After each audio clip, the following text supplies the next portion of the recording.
How do we know how old something is? For people, we'd ask to see their birth certificate. For trees, we'd count the rings. But how do we know how old a fossil is? Fossils have their own internal clock. Scientists can read it by looking at the ratio of two different types of carbon atoms. Of course, every living thing is made of carbon.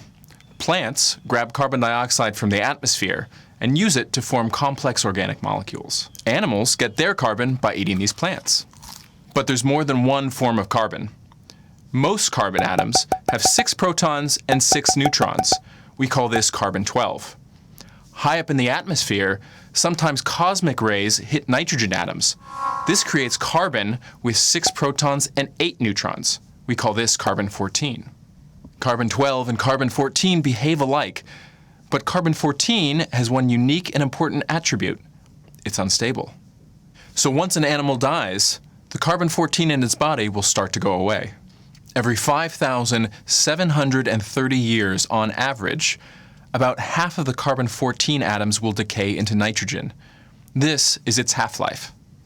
After one half-life, the animal will have about half the amount of carbon-14 it started with. After another half-life, it will have about a quarter. And after another half-life, it will have about an eighth. By contrast, the amount of carbon-12 it has in its body will stay the same.